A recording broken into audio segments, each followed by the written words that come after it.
So let's talk about some of the limitations and complexity issues that you might have when doing a workout and what you can replace it with.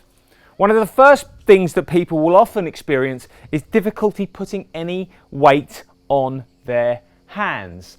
And that would be with exercises, sometimes like burpees, but often with things like running starts as well. Whenever you're on your hands, you have to remember there is going to be a level of core engagement. So we do want to look for exercises that are going to potentially replace that core engagement. If we look at the running start specifically, and the running start, which is sometimes called the mountain climber, is here, we're looking to replicate the movement without the strain through the wrist. And the exercise that does that best, in my opinion, is going to be the knee repeater. At any speed that you want it to be done, it's very important that you engage your core as you come through this. As we're coming up here, there's the knee repeater. And obviously, it's important that you switch legs. So if it's a 30-second running start or mountain climber, you'd want to be looking at 15 seconds here, and at the 15-second mark, switching over to here. And you're going to very well replicate the mountain climber running start. But it is important that your core engagement is good. That means sucking the belly button in, squeezing the glutes. 2 points specifically that are really going to help you. And that's going to enable you to take the strain off the wrist. If you want to mix that up a little bit, maybe there's some spider-like moves while we're coming out to the side. A really good move that gets core and total body and replicates that sort of movement would be a hook and a knee. And again, the pace control is up to you. But what we get here is great oblique movement. We get total body cardio. We get core movement. And we get a little more cardio because there's a little more muscles involved in that movement. And again, the same as before, we'd want to be here, but at the halfway mark switch to here. Of course, without confusing you, so listen very carefully, if the sets are even in numbers, 2 or 4 sets, you could do one whole side and then the other whole side. So that's what you need to do to adjust for the majority of wrist-based movements. But what if we come across a burpee? And a burpee is difficult for a number of reasons for a lot of people, and that would include the moderated burpee. So the moderated burpee is always an option where we just step back, but we're still looking at strain going through the wrist. Well, for me, the way that we're going to get the most body involvement is with a squat or a touch and top raise. So, doesn't matter how far you come down, because you may well be limited to the movement here, but we come as far as we can and lift as high as we can, and we do that under tension through the core and at a pace that we're comfortable with to lift the heart rate. So I'm going to give you an example of a few. Here. Core really strong.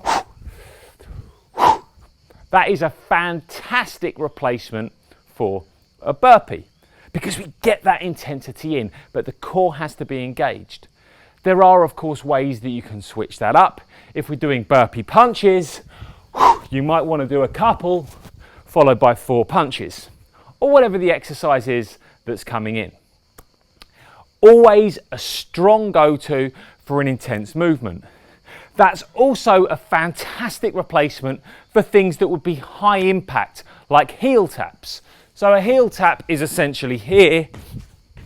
It's a lot of impact there. But really, what we're looking at doing with the heel tap is working the legs, getting the core under tension to control the body.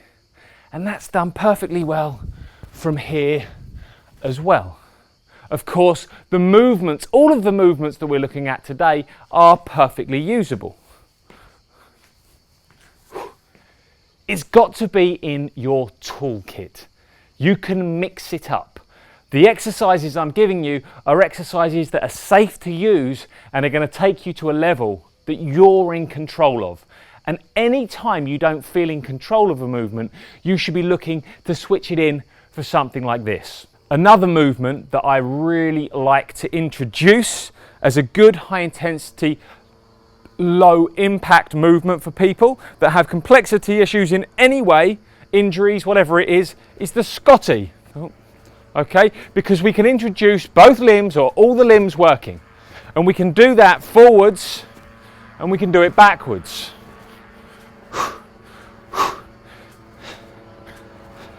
And it's another wonderful alternative because it does give you the capacity to change the intensity that you're placing into it.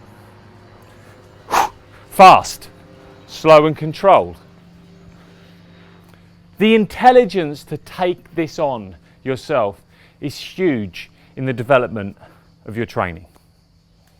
If we look at lateral movements, and that could be like a football drill, something like this, that sometimes comes in. We want to work through the side glutes, the what we would call the abductors and the adductors, that are the muscles that sit on the side of the legs. So what we need to do there is look at side steps. And again, if you want intensity, you can sit down. If you're feeling the intensity is too high, you can move up, and it's a great controlled movement that you can change the pace on. And once again, if you want to bring more in, you can put other moves in to keep the intensity going. Another option for you, specifically when you have side movements. Another fantastic option if you wanted to look at a lateral type movement would be the moderated star jump. And again, we can get nice shoulder involvement from here. And it's another great move to up the ante or decrease. Any movement that has impact on it, and we'll use the most basic one, which would be here. If you want to break that movement down, you can, with almost every exercise, do a low impact version. So running on the spot, obviously, all we need to do is replicate that.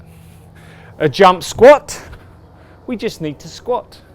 Taking the impact out of a movement is as simple as looking at the movement and removing the impact. So when we've got the football drills, we're just looking at here, aren't we? We can come here.